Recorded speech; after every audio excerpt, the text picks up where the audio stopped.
Ucrania denuncia una masacre en Izium, más de 400 tumbas y sospechas de tortura de la ciudad liberada. La ONU planea una visita a la ciudad para revisar los nichos localizados este viernes. Con esto comenzamos nuestro informativo. Los saluda Silvia Cabrera desde Berlín. Titulares. El presidente ucraniano Volodymyr Zelensky acusa a las fuerzas rusas de ser unos asesinos y torturadores tras el descubrimiento de centenares de tumbas en un bosque cerca de la ciudad ucraniana de Izium. La mayoría de las personas enterradas son civiles.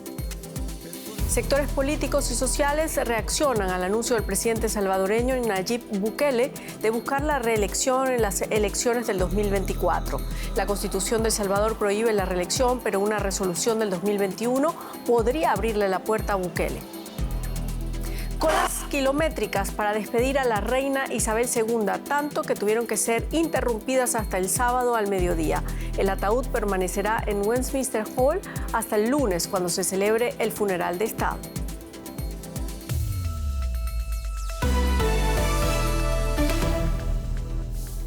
El presidente ucraniano Volodymyr Zelensky denunció este viernes crímenes de un ejército de asesinos y torturadores, dice, tras el hallazgo de cientos de cuerpos enterrados en un bosque cerca de Izium, ciudad del este de Ucrania, recientemente liberada de las tropas rusas. Aseguró que hay niños entre al menos 450 cadáveres y que algunos de los cuerpos tienen signos de tortura. Desentierran lo que podrían ser pruebas incriminatorias de las atrocidades cometidas por los rusos. Una hilera de bolsas de cadáveres. Este bosque en las afueras de Izium es una fosa común. Desentierran un cuerpo tras otro, ya que han exhumado a más de 40 ucranianos. La policía cree que hay más de 440 personas enterradas aquí, muchos de ellos civiles. Los expertos forenses aseguran que la mayoría muestra marcas de tortura.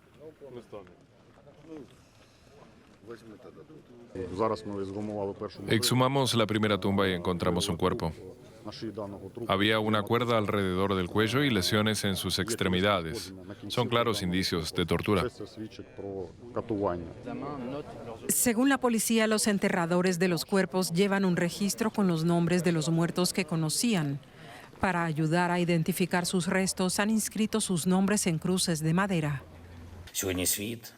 El mundo debe ver lo que el ejército ruso dejó atrás, otra fosa común llena de personas asesinadas, niños y adultos, civiles y militares, torturados, asesinados a tiros o por los bombardeos. De vuelta a la ciudad reconquistada, los servicios de emergencia siguen limpiando los escombros para comprobar si hay más cuerpos atrapados debajo. Recabando y documentando todas las pruebas de tortura y asesinato, Ucrania espera aprobar la comisión de crímenes de guerra en su territorio a manos de las tropas rusas. Y antes de nuestro informativo, hablamos con la corresponsal de DW en Kharkov, Emmanuel Chas. Le preguntamos si las imágenes y las informaciones que llegan de Izium se asemejan a lo ya visto en Bucha o Irpin en la primavera. Esto fue lo que nos dijo. Totalmente. Imagínate, Silvia, que la ocupación rusa de Bucha solo duró un mes con las consecuencias trágicas que conocemos, los masacres de civiles, las torturas. Pues aquí hablamos de una ocupación rusa durante un poco más de 6 meses. Hablamos de una ocupación muy difícil y ahora se confirma lo peor con estas más de 400 tumbas, incluso cadáveres de soldados ucranianos. Unos cadáveres tenían las manos atadas, son naturalmente indicaciones de tortura. No hay nombre sobre estas tumbas, solo hay números, es decir, que el proceso de identificación va a ser muy difícil y muchas personas ahí murieron de hambre, otras fueron asesinadas en la calle y también hay niños en estas tumbas. Vamos ahora con un resumen de otras noticias relacionadas con esta guerra de Ucrania. El presidente de Ucrania, Volodymyr Zelensky, ha solicitado a Alemania que sea el primer país en enviar carros de combate de fabricación occidental para ayudar a combatir a Rusia. Zelensky dijo que Berlín debería liderar el suministro de carros de combate y no esperar a que lo haga Estados Unidos. Ucrania señala que necesita el equipamiento para liberar el territorio capturado por Rusia.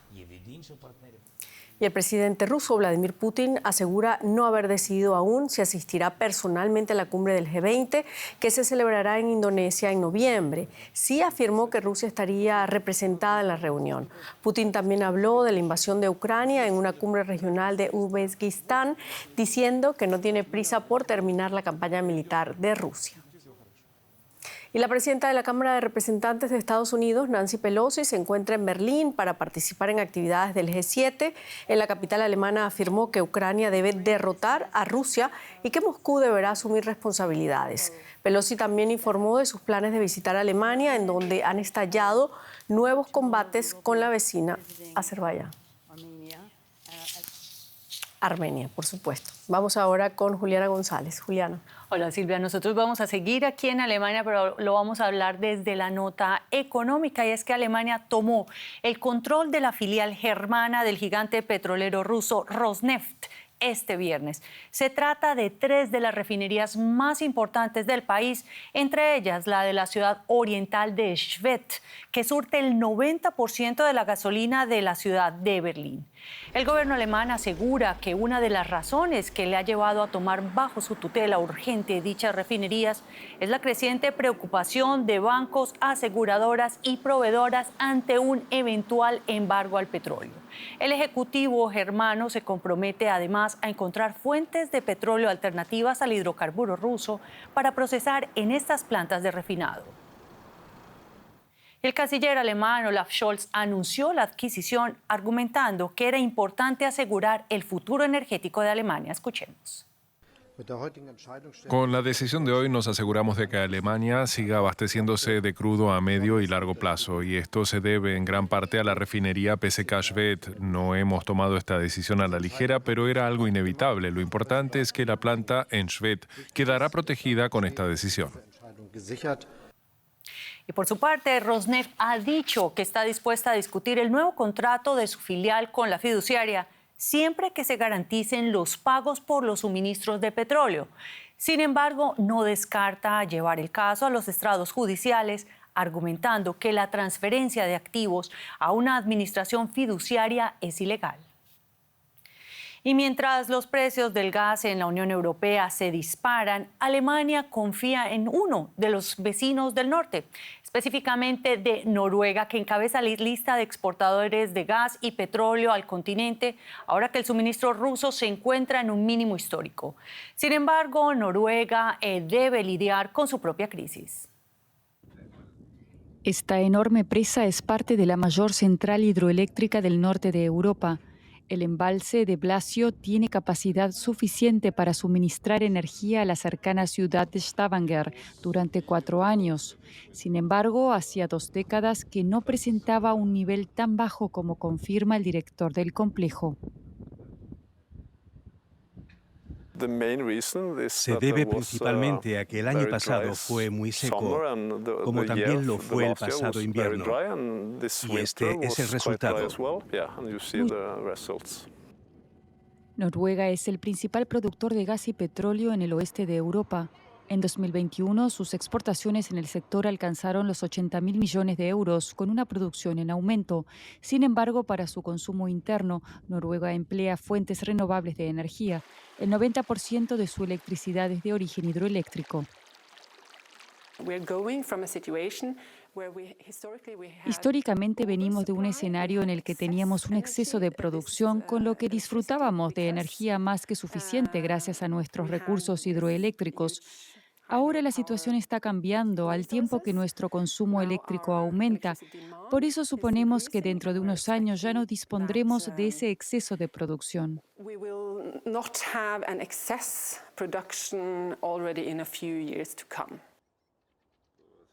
El gobierno busca soluciones para proteger a los ciudadanos y la economía. No obstante, los planes del Ministerio de Petróleo y Energía no incluyen prohibir las exportaciones.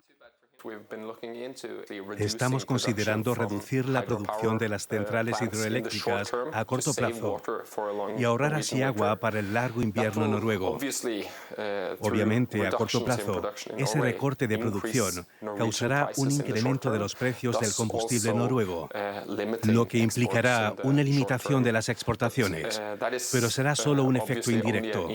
No estamos considerando imponer restricciones directas a la exportación. A causa de la sequía y los fenómenos extremos derivados del cambio climático, la cooperación entre Noruega y sus socios europeos será clave, también después de la actual crisis energética. Es que Europa y el mundo se enfrentan a una crisis energética provocada en parte por la invasión rusa de Ucrania. Los precios de la electricidad también se han disparado, por ejemplo, en Francia. Hasta el momento el gobierno mantiene el precio de la electricidad en los hogares, pero no para las empresas. Esto dificulta la competitividad, sobre todo para las compañías que emplean mucha electricidad. Los empresarios piden ya ayuda al Estado.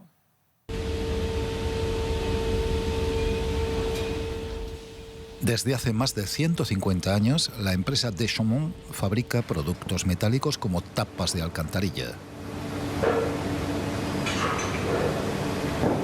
Su director general teme que su negocio desaparezca. La factura de la luz se ha duplicado hasta los 1,5 millones de euros con respecto a 2019.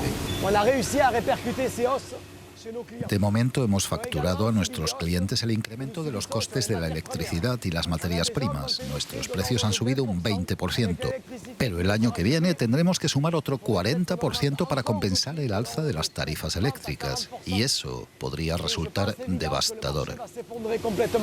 La factura de la luz de la compañía podría dispararse hasta 10 millones de euros en 2023, según últimas previsiones. La fundición perdería clientes frente a otros competidores más baratos en el extranjero. Y eso no es todo. Quizá tengamos que reducir nuestra producción y el personal. Obviamente intentaremos evitarlo. Por ahora hemos congelado las inversiones y hemos dejado de contratar. La reducción de las entregas de gas de Rusia desde que invadió Ucrania es una de las razones de los altos precios de la electricidad en Europa. Otra razón es el sector nuclear francés.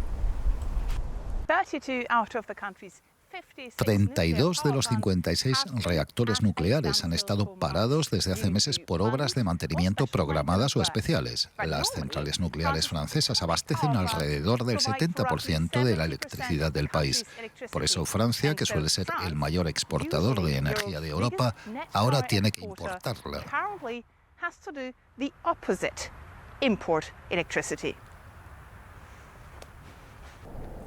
El operador de electricidad nuclear EDF prometió volver a poner en marcha la mayoría de los reactores antes de finales de este año. Y el gobierno, por su parte, asegura que el suministro de energía es su prioridad. Alemania necesita nuestro gas y nosotros la electricidad europea, especialmente la alemana. Francia está a favor de más cables que conecten a los países. Pero Jean-Baptiste duda que estas iniciativas basten para mantener la competitividad de su fundición.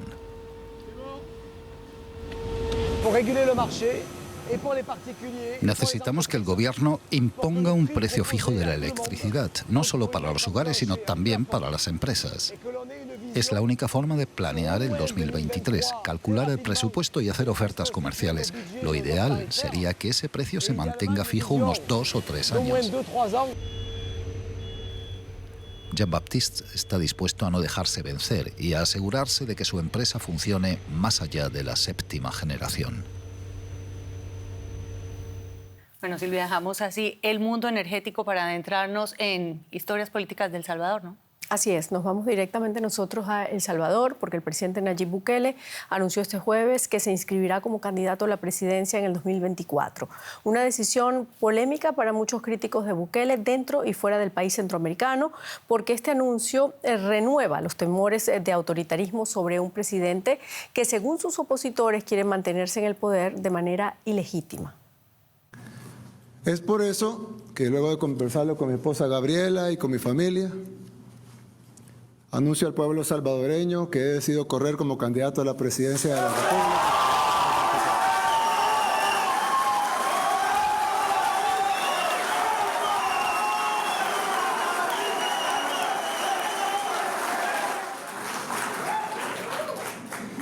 Para que podamos...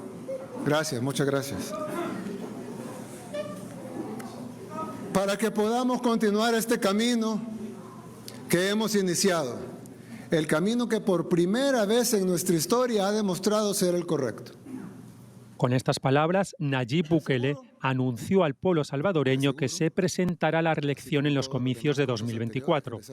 De ser reelegido, Bukele se convertiría en el primer mandatario en tener 2 mandatos consecutivos en la etapa democrática del país centroamericano. Pero no son ellos los que decidirán, sino el pueblo salvadoreño. La Constitución prohíbe la reelección, pero la Sala de lo Constitucional de la Corte Suprema de Justicia, cuyos jueces fueron renombrados hace un año por Nayib Bukele, con el apoyo de sus aliados en el Congreso, falló que la decisión de que un presidente continúe en el cargo recae en los electores. El anuncio llega en un periodo de polarización en el país. Bukele ha extendido ya por 6ª vez el régimen de excepción pese a las críticas internacionales por violación de derechos humanos. Algunos salvadoreños, pese a estar cansados de la violencia, dudan de la medida. Siento que ha durado demasiado tiempo y no tiene efecto, pues. O sea, yo siento que ocultan solo para decir de que ha servido el régimen de excepción. Sí, hay varias historias de que personas han ido y que son inocentes, pero sé que también está acabando bastante delincuencia con esto, así que estoy 50-50 entre si está bien o está mal. En mi comunidad, que es el Bajo Lempa, han habido cientos de casos de capturas por el estado de excepción que no han sido justificadas. Como es una zona que se cataloga como pobre, de campesinos, entonces los derechos de estas personas no han importado nada para el estado de excepción. El mandatario, que fue elegido hace 3 años, mantiene altos los índices de popularidad, pero este anuncio renueva los temores de autoritarismo de un presidente que, según sus críticos, quiere perpetuarse en el poder.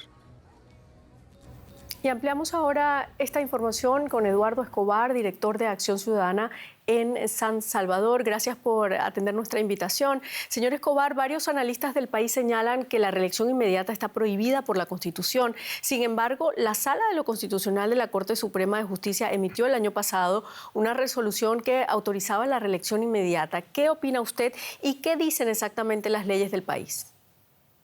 Bueno, en primer lugar hay que decir que en este momento no está conformada una Sala de lo Constitucional en El Salvador. ¿Y por qué decimos esto?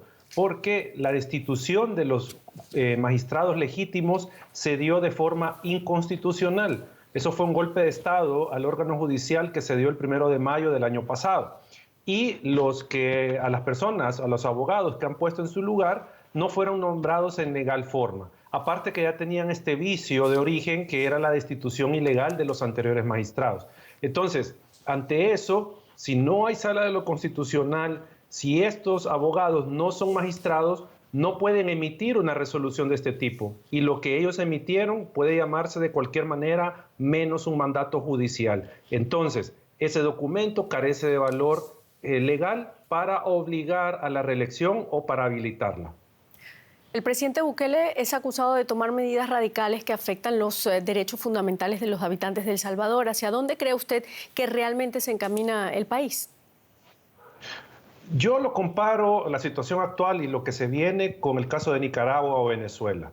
A esa ruta vamos. El presidente Bukele está siguiendo ese manual no escrito del autoritario populista latinoamericano, donde gana la elección de manera democrática, pero luego, cuando ejercen el poder, lo ejercen autoritariamente, de forma populista, capturan las instituciones, las ponen a su servicio y luego buscan la reelección, en consonancia con buscar una reforma constitucional que logre, en este caso, avalar su reelección y las medidas que ellos tomen. Entonces, la misma película es la que estamos viendo en El Salvador, la que ya vimos en Venezuela, la que ya vimos en Nicaragua, con el agregado que aquí se está dando de forma vertiginosa. En solo 3 años se ha logrado capturar y poner al país fuera de aquellos que se pueden llamar democráticos. Muchísimas gracias. Era Eduardo Escobar, director de Acción Ciudadana en San Salvador.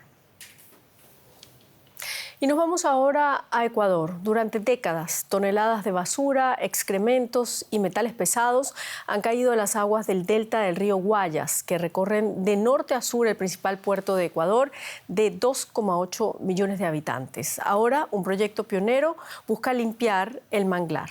Veamos. A la orilla de las oscuras aguas del río Guayas, voluntarios deslizan estas plataformas de madera. En las balsas viajan las semillas que podrían salvar el delta del río, una arteria de 70 kilómetros obstruida por la contaminación crónica. Las islas flotantes transportan granos de mangle rojo o propágulos de la variedad Rhizophaera. La isla flotante solo sirve como vivero, solamente sirve para mantener flotando a los propágulos de mangle, pero en realidad quienes van a hacer el trabajo son los propágulos de mangle. Ellos son quienes a medida que van creciendo pues van tomando estos contaminantes, ellos lo toman como nutrientes para poder crecer. En cada una de las balsas van incrustadas 23 semillas puntiagudas de mangle rojo que reforestarán el manglar. Al cabo de 4 meses serán los delgados tallos que en teoría absorberán los contaminantes que mataron la vegetación del estero. No es la primera vez que islas flotantes navegan por el estero. En 2014, estructuras similares se echaron a perder por falta de mantenimiento. El proyecto de Islas Flotantes justamente nació de un proyecto, digamos como que monitor, que lo hizo otro autor, otro tesista, y él pues modeló las islas flotantes, él probó con varios materiales. Durante décadas, toneladas de basura, excrementos y materiales pesados han caído a las aguas que recorren de norte a sur el principal puerto de Ecuador, de 2,8 millones de habitantes. El brazo de agua agoniza por la polución y quizás sea esta la última oportunidad después de varios intentos fallidos y millones invertidos en su recuperación. Bueno, dejamos por ahora América Latina. El rey Carlos III y sus hermanos velaron el féretro de la reina Isabel en el Parlamento británico. Carlos, la princesa Ana y los príncipes Andrés y Eduardo permanecieron en silencio y de espaldas al féretro de la reina Isabel en una ceremonia conocida como la Vigilia de los Príncipes. Mientras, tras horas de cola, el público pasaba junto al féretro. Entre los asistentes al velatorio estuvo el exfutbolista David Beckham. Y Berlín abrió al público la última parte del nuevo museo, el Forum Humboldt. La exposición incluye objetos robados por los ingleses en 1897 y posteriormente adquiridos. La fila para despedir a Isabel II se extiende unos 8 kilómetros a lo largo de la orilla del río Támesis. La afluencia de personas al velatorio no cesa. El exfutbolista David Beckham, uno de los miles que se unieron para rendir respeto a la reina, estuvo en la cola durante más de 13 horas, durante las cuales charló y se hizo fotos con los presentes. Y toda esa larga espera para este momento.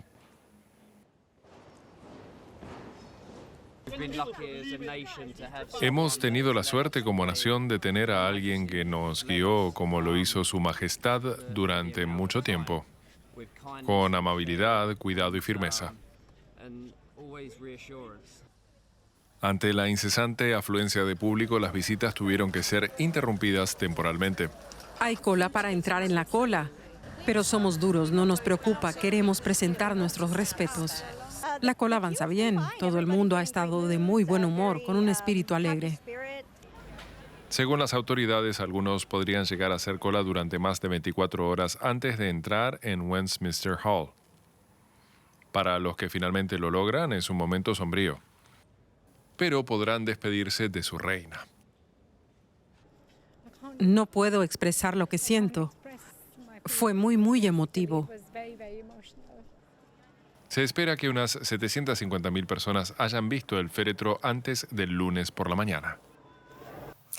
Berlín abrió al público la última parte del nuevo museo, el Humboldt Forum. La exposición incluye objetos robados por los ingleses en 1897 y posteriormente adquiridos por coleccionistas alemanes. La muestra incluye también explicaciones sobre los esfuerzos por devolver algunos de los objetos expuestos.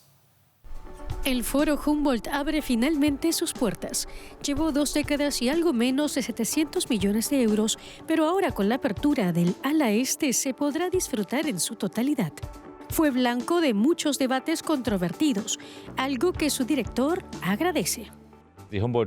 El Foro de Humboldt se convirtió en un catalizador de un debate no solamente en Alemania, sino en todo el mundo. Por ejemplo, sobre el futuro de las colecciones de la historia colonial alemana. El Foro Humboldt también sirvió para abrir aún más los ojos y examinar cuidadosamente nuestro pasado colonial. Los ejemplos más relevantes no proceden del pasado colonialista de Alemania, sino de Reino Unido. Los bronces de Benín. Fue el Imperio Británico quien saqueó 4.000 piezas de bronce del Reino de Benín, la actual Nigeria, en 1897. Tras muchas discusiones, Alemania cerró un acuerdo para devolver los bronces. 168 permanecerán como préstamo en Berlín durante 10 años, solo 40 en exposición. El tema de su exhibición original fue modificado como una historia de restitución. ¿Podría ser esto parte de un cambio de los paradigmas tratándose de obras robadas? Esta devolución simbólica y la firma de estos acuerdos aquí en Alemania y, por supuesto, con otros países, se considera como una señal para que otros países recuperen sus obras de arte. Exponiendo omisiones hace un análisis crítico a los objetos de Tanzania. Examina las historias que hay detrás de ellos, el lugar al que pertenecen y si deberían seguir expuestos en Berlín. A contracorriente establece nexos entre la colección de finales de 1800 de un etnólogo indígena de Omaha de los Estados Unidos, con historias personales de la actualidad. Lo que hay aquí nos pertenece a nosotros. No lo tienen en ningún otro sitio. No pueden encontrar estas obras en ningún lugar del mundo. Son realmente muy especiales. Ha habido un notable cambio en la actitud del público respecto a cómo ven ahora las piezas problemáticas. Con el Foro Humboldt totalmente habilitado, se verá ahora si la complicada meta prevista podrá ser alcanzada. Y con esto terminamos. Gracias por acompañarnos. Hasta luego.